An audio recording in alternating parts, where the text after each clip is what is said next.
Hey guys, welcome back. So this is Unit 2, Rules of Differentiation. We're going to get into first the concept, what is a derivative? So the derivative helps us solve a classic problem in calculus called the tangent line problem. So as you can see, if I kind of zoom in on this graph right here, I've got a point P, and I want to find the slope of a tangent line to it. Now, tangent lines would only intersect the curve at one location. And our typical points slope information would be your rise over run, change in y, change in x, y2 minus y1 over x2 minus x1. But we don't have a second point to work with. So if we plot a second point on the graph, we can draw a secant line.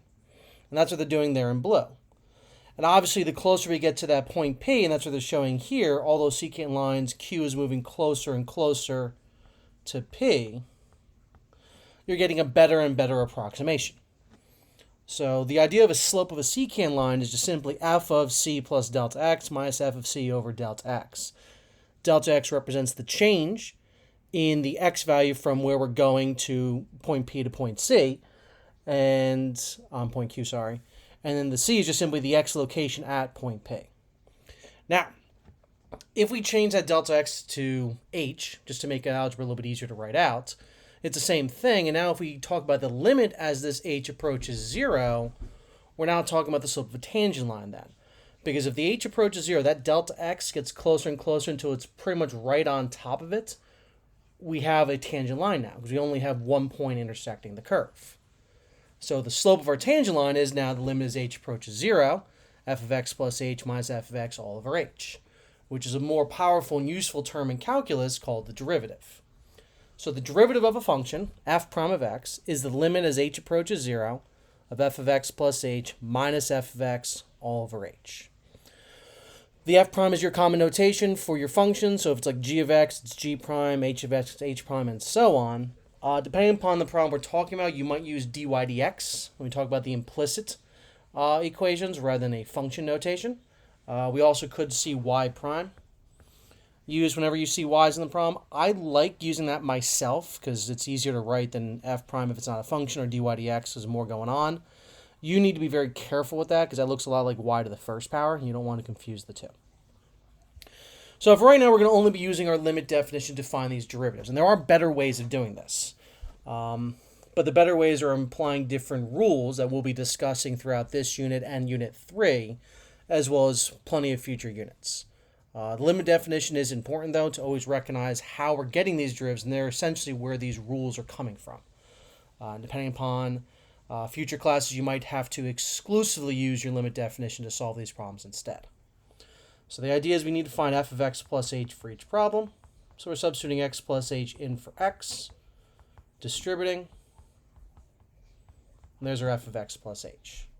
So our derivative, f prime of x, is the limit as h approaches 0 of f of x plus h minus f of x. Please make sure you're subtracting the entire expression so it's in parentheses.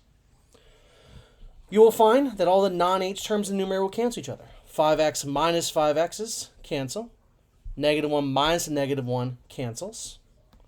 All that's left is our limit as h approaches 0 of 5h over h, which in this case the h's don't even matter because they just cancel each other out. So we just get limit as h approaches 0, which is 5, which is just simply 5.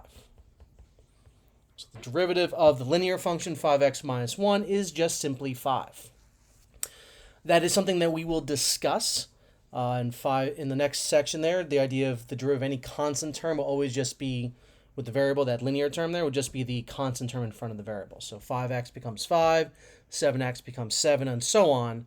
However, pay attention to directions. If they need you to use the limit definition, well, you may know the answer is going to be the slope in front of x. You still have to show this process right here. Very straightforward, but you would still need to show this process. If it's a quadratic, still the same idea. We have f of x plus h, so 6 times x plus h squared plus 2. You would need to recognize that you need to FOIL the x plus h term.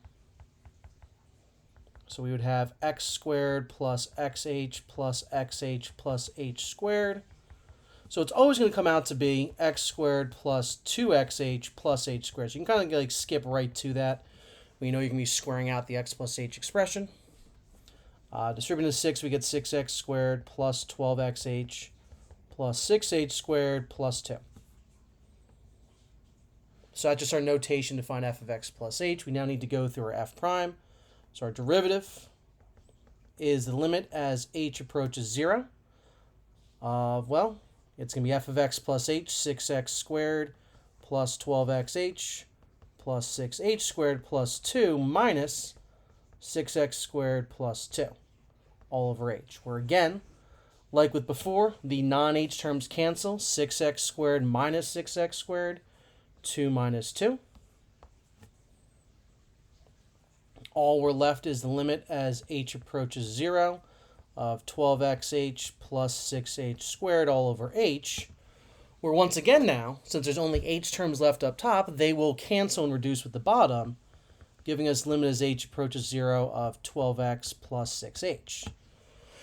This time, though, there's still an h term that we can substitute into, so this just becomes 12x plus 6 times 0, which is just 12x. So our derivative is going to be 12x. So you'll find for anything with a quadratic term, you're going to just simply double the coefficient in front, and it becomes a linear term. So 6x squared becomes 12x. And we can apply that for this last one here that combines a quadratic and a linear. We know that we're going to double the coefficients. So it's going to become a -2, and it becomes a linear. And linear term is just the number in front, so we know our derivative is going to be -2x plus 5. We still need to show that with our limit definition, though, because it says in the directions, use the definition of the derivative. So we have to find f of x plus h. So we need to recognize it's -1 times the x squared, so it's -1 times x plus h squared. 5 times x plus h minus 4. So it's negative of x squared plus 2xh plus h squared. Again, I'm not going to go through that entire foiling process of the x plus h squared. That's the exact same term you get every single time. So we distribute and combine, we get negative x squared minus 2xh minus h squared plus 5x plus 5h minus 4. So we set up our derivative for the limit definition. Limit as h approaches 0. We would have negative x squared minus 2xh minus h squared plus 5x plus 5h minus 4 minus the original negative x squared plus 5x minus 4, and I did fit all of it on there, all over h. There's more terms, but the rules still applying. You'll find all the non-h terms cancel. If they don't, something went wrong, because these are just simple polynomials. More complicated problems, if we were to use the limit definition, different things would occur. But for a simple polynomial expression, whether it's linear, quadratic, or even cubic to the 4th, 5th power, whatever, all the non-h terms should cancel up top. Negative x squared, negative x squared. 5x, 5x, negative 4, since they're all subtracting, they all cancel. So we get our limit as h approaches 0 of negative 2xh minus h squared plus 5h all over h. The h divides into each piece up top, giving us negative 2x minus h plus 5. We then substitute a 0 in, so we have negative 2x minus 0 plus 5, which gives us negative 2x plus 5, which is exactly what we had said we were going to get from the very beginning. All right. Now, obviously, again, we could do this for further polynomials, x cubed, x to the 4th, and so on. The process of cubing to the 4th power and everything else gets more complicated, so we're not going to do that. Instead, we're going to talk about something called the power rule in 2.2, the next video. Similarly, we could use this limit definition for things like log functions, exponential functions, trig functions, square roots, rational, every single type of function we've ever dealt with, we could use this limit definition for. We're typically not going to, though. It's not really something that's going to be necessary for most questions. When it comes to the AP Calculus test, there will be situations where they're going to try and trick you. They're going to give you a limit question that can be kind of tough to solve by hand, because it'll be like a non-calculator kind of question. But if you recognize, wait a minute, this is the limit definition kind of question, then it's a simple derivative and it's much easier to do. That's the big reason why you really want to focus on this stuff here. But for the most part, for our class, we're not going to really use this limit definition very often. All right, but make sure you pay attention to the directions. If I ask you to do the limit definition, you have to. Otherwise, it doesn't count. All right, so that's it for this. We'll talk about power rule, the more useful rules. We're not doing this complicated, annoying process every single time next time. And I'll see you guys for that.